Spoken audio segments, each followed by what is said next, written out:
కోపం కళ్ళలో ఉండాలి. బాధ గుండెల్లో ఉండాలి. పెదాలపై ఎప్పుడూ చిరునవ్వే ఉండాలి. ఈ రోజుల్లో మాయమాటలకున్న విలువ మంచి మాటలకు లేదు. చేరుకోవటానికి మార్గం లేని గమ్యం అంటూ ఏదీ లేదు. భయాన్ని వీడి ప్రయత్నిస్తేనే ఆ దారిని కనుక్కోవచ్చు. మీ పట్టుదల ఎలా ఉండాలంటే, మిమ్మల్ని భూస్థాపితం చేయాలని ప్రయత్నించే వారికి మీరు విత్తనం లాంటి వాళ్ళని నిరూపించాలి. ధైర్యం మాత్రమే మనిషికి అసలైన సంపద. దాన్ని కోల్పోతే అన్నీ కోల్పోయినట్లే. మీరెంత మంచిగా బ్రతుకుతున్నా మీరు చేసే చిన్న పొరపాటు కోసం లోకం ఎదురు చూస్తూ ఉంటుంది. ఆలోచనలు మార్చుకుంటే అలవాట్లు మారుతాయి. మంచి అలవాట్లు అలవర్చుకున్నప్పుడే జీవితం అనుకున్నట్లు మారుతుంది. హృదయంలో నిజాయితీ ఉన్నప్పుడు ఆ అందం వ్యక్తిత్వంలో కనపడుతుంది. మీ చుట్టూ పద్మవ్యూహాన్ని సృష్టించేవారంతా మీ అనుకున్న వాళ్ళే. అది చరిత్రలో అయినా ప్రస్తుతంలో అయినా ఇదే నిజం. గెలుపు సూత్రాలు: నిరంతర ప్రయత్నం, చెడు అలవాట్లకు దూరంగా ఉండటం, ధైర్యంగా పోరాడటం, మీపై మీకు నమ్మకం కలిగి ఉండటం, ఓపికగా ఉండగలగటం, చేసే పనిని ప్రేమించటం. ఎవరినైనా తేలిగ్గా ఓడించవచ్చు, కానీ వారి మనసును గెలవాలంటే మాత్రం ఎంతో శ్రమించాలి. నీ విజయాన్ని అడ్డుకునేది నీలోని ప్రతికూల ఆలోచనలే. కింద పడ్డామని ప్రయత్నం ఆపితే చేసే పనిలో ఎప్పటికీ విజయం సాధించలేరు. సక్సెస్ అంటే మీ సంతకం ఆటోగ్రాఫ్గా మారటమే. నీ వద్ద ఏమీ లేనప్పుడు ఓపికగా ఉండాలి. అన్నీ ఉన్నప్పుడు కృతజ్ఞతతో ఉండాలి. ఎంతటి కష్టాన్నైనా భరించు, కానీ చులకనగా చూసేవారి వైపు కన్నెత్తి కూడా చూడకు. కళ అంటే నిద్రలో వచ్చేది కాదు, నిద్రపోకుండా చేసేది. కష్టాలు నిన్ను నాశనం చేయటానికి రాలేదు. నీ శక్తి సామర్థ్యాన్ని వెలికితీసి నిన్ను నువ్వు నిరూపించుకోవటానికే వస్తాయి. కష్టాలకు కూడా తెలియాలి కదా నిన్ను గెలవటం కష్టమని. గెలుపు అనేది నీడ లాంటిది.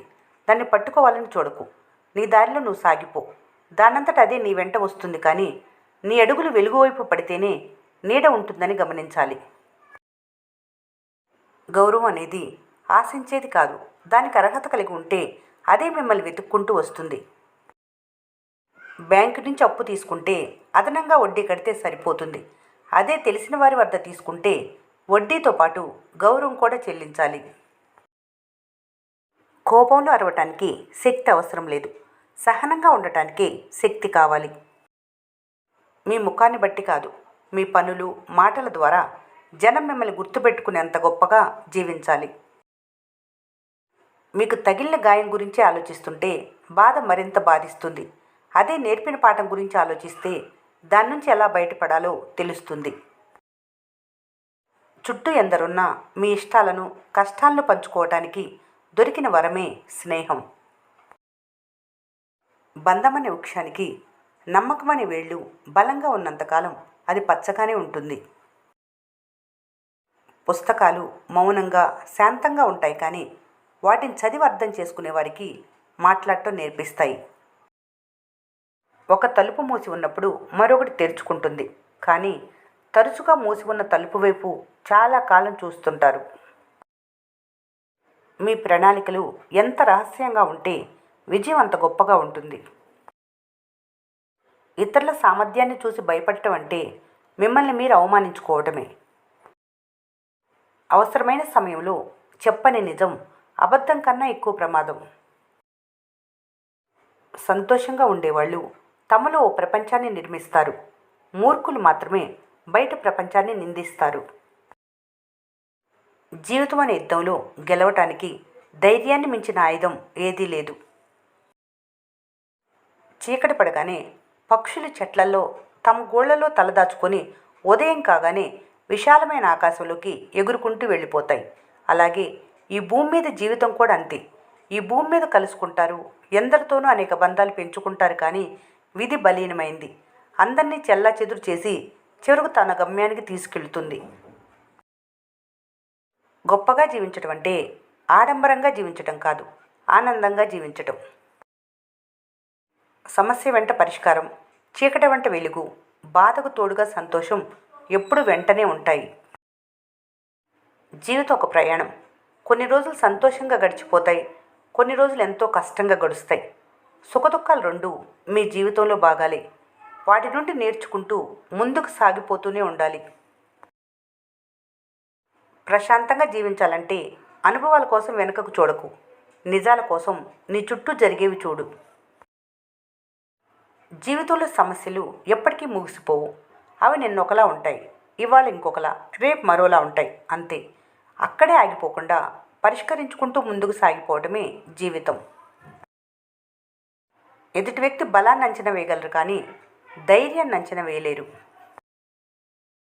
ఎంత దూరంలో ఉన్నావన్నది కాదు, మనసుకి ఎంత దగ్గరగా ఉన్నావన్నది ముఖ్యం. అసూయ, ద్వేషం ఎవరికీ శాంతినివ్వదు. శాంతి లేని వారికి సుఖం అనేది ఉండదు.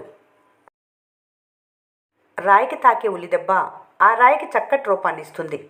మనిషి మనసుకు తాకే దెబ్బ ఆ మనిషిని ఓ రాయిలా చేస్తుంది.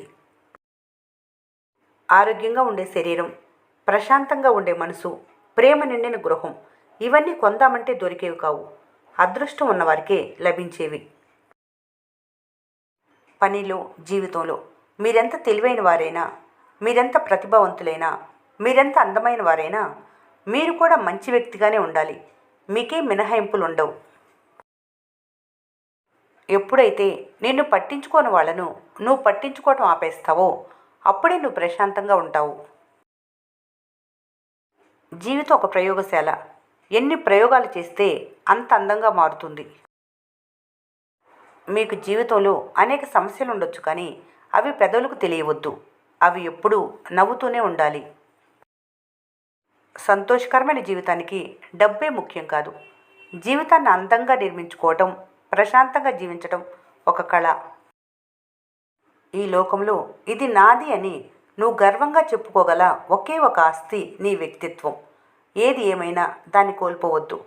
నీతో నువ్వు నిజాయితీగా ఉండు. బద్ధకస్తులకు ఎలా ప్రారంభించాలో తెలియదు.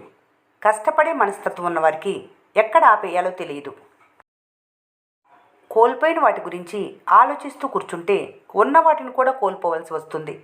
కొమ్మ నుండి రాలిపోయిన పువ్వులు మళ్ళీ అతుక్కోకపోవచ్చు కానీ కొమ్మ బలంగా ఉంటే మళ్ళీ పువ్వులు పూయవచ్చు కదా. మీరంటే ఇష్టం ఉన్నవారు మీ మాటల వెనక బాధను అర్థం చేసుకుంటారు. మీరంటే ఇష్టం లేనివారు ప్రతి మాటలోనూ తప్పులు వెతుకుతారు. జీవితంలో ఏది ఎప్పుడు రావాలో అప్పుడే వస్తుంది. ఏది ఎంతకాలం నీతో ఉండాలో అంతవరకే ఉంటుంది. ఇందులో దేన్ని నువ్వు ఆపలేవు. నీ చేతిలో ఉన్నది ఒక్కటే. ఉన్నంతవరకు నీతో ఉన్న వాటి విలువ తెలుసుకొని జీవించటమే. నీ వైపు ఇతరులు విసిరే రాళ్లతో నీ ఎదుగుదలకు పునాదులు వేసుకోవాలి. అప్పుడే నువ్వు తెలివైన వారిగా సమాజం గుర్తిస్తుంది. జీవితం సులభం కాదు కానీ ప్రతి కష్టం కొత్త అవకాశమే. పడినా నిలబడు, ఓడినా మళ్ళీ ప్రయత్నించు. ఆత్మవిశ్వాసం ఉన్న చోటే విజయం ఉంటుంది. ప్రతిరోజు కొత్త అవకాశం, దాన్ని పట్టుకోవాలి. భరించలేకపోతున్నావా? అయితే దాన్ని ఎదిరించి పోరాటం నేర్చుకోవాలి. పోరాడలేకపోతున్నావా? అయితే దాన్ని భరించి బ్రతకటం నేర్చుకోవాలి. ఏడిస్తే నాటకం అంటారు, నవ్వితే బాధలు లేవంటారు, మౌనంగా ఉంటే తప్పు ఒప్పుకున్నట్లు అంటారు, మాట్లాడితే చెడ్డవారు అంటారు, మాట్లాడకపోతే అహంకారి అంటారు, బ్రతికి ఉన్నప్పుడు ఎప్పుడు చనిపోతారో అంటారు, చచ్చిపోయిన తర్వాత అయ్యో పాపం అంటారు. లోకం తీరు ఇంతే. ఒకసారి మనిషి కోకిలతో అన్నాడు, నువ్వు నల్లగా లేకపోతే ఎంత బాగుండేది. సముద్రంతో అన్నాడు, నువ్వు ఉప్పగా లేకపోతే ఎంత బాగుండేది. గులాబీతో అన్నాడు, నీకెలా ముళ్ళు లేకపోతే ఎంత బాగుండేది. అప్పుడు ఆ ముగ్గురు ముక్కమ్మిడిగా ఇలా అన్నారు, ఓ మనిషి, నీలో ఇలా ఇతరులలో లోపాలు వెతికే గుణం లేకపోతే నువ్వింకెంత అద్భుతంగా ఉండేవాడివో కదా. ఈ వీడియో మీకు నచ్చినట్లయితే మన స్నేహ ఛానల్ని లైక్ చేయండి, సబ్స్క్రైబ్ చేసుకోవడం మర్చిపోకండి. Thanks for watching.